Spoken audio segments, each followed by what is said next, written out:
Hello అందరికీ welcome to Shannu vlogs. ఈరోజు వచ్చేసి గురుగాకుతో వంచిన చారు అయితే చూపిస్తున్నాను. ఆల్రెడీ ఒక వీడియో పెట్టాను వంచిన చారుది. ఇదైతే గురుగాకుతో అయితే చేస్తున్నాను. ఇది వర్షాకాలం కాకపోయినా కూడా వర్షాలు పడుతున్నాయి కదా, ఈ చేనులలో ఎక్కడైనా దొరుకుతుంది గురుగాకు. చిన్న చిన్నగా నేత తీసుకొని వచ్చి అయితే దీని అయితే క్లీన్ చేసుకొని అయితే పక్కన పెట్టేసుకోవాలి. ఇందులోకి వచ్చేసి 1 కప్పు కందిబ్యాళ్ళు వేసేసుకొని ఉడకబెట్టుకోవాలి. అది కొద్దిగా 50% ఉడికిన తర్వాత ఇందులోనే వాష్ చేసి పెట్టుకున్న గురుగాకు ఉంది కదా, ఆ గురుగాకు కూడా ఇందులో అయితే వేసేసుకోవాలి. అలాగే కొంచెం సాల్ట్ కూడా వేసుకోవాలి. సాల్ట్ వేసేసుకొని కాసేపు ఒక 5 మినిట్స్ ఉడికితే సరిపోతుంది. కొద్దిగా కావాలంటే ఇప్పుడైతే కొన్ని వాటర్ కూడా యాడ్ చేసుకోవచ్చు. ఇలా 5 మినిట్స్ ఉడికిన తర్వాత వాటర్ అయితే సపరేట్ చేసుకోవాలి. ఇంక ఉడికించిన ఆకు ఉంది కదా, అదైతే పక్కన పెట్టేసుకోవాలి, చల్లారనివ్వాలి కాసేపు. ఇంకా సపరేట్ తీసాం కదా వాటరు, ఆ వాటర్లోకి వచ్చేసి జీలకర్ర కరివేపాకు అయితే వేయించుకొని అయితే పక్కన పెట్టేసుకుంటున్నాను. ఇలా లైట్గా ఫ్రై అయితే సరిపోతుంది.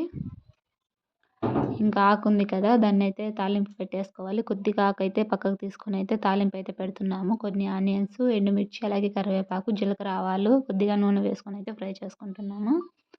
ఇలా ఆకు తాలింపు పెట్టేసుకోవాలి.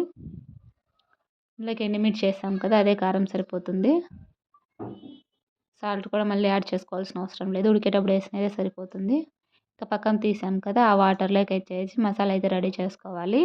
ఈ మసాలాలోకి వచ్చేసి పక్కకు కొంచెం తీసుకున్నాం కదా ఆకు, కొబ్బరి, ఎర్రగడ్డ, తెల్లగడ్డ, అలాగే కొద్దిగా ఉప్పు, కారము, పసుపు వేసుకోవాలి.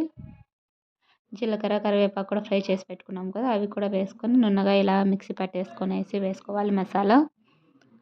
ఎంత బాగా కలిపేసుకున్నాక ఉంటలు లేకోకుండా దీన్ని కూడా తాలింపు పెట్టేసుకోవాలి. నార్మల్గానే ఆవాలు, జీలకర్ర, కరివేపాకు, ఆనియన్స్ వేసుకొని ఫ్రై చేసుకోవాలి. ఫ్రై చేసేసుకొని ముందుగా ఈ రసం ఉంది కదా, అది ఎందులో వేసేసుకుంటే ఒక 5 మినిట్స్ ఉడికితే సరిపోతుంది వంచిన చారు.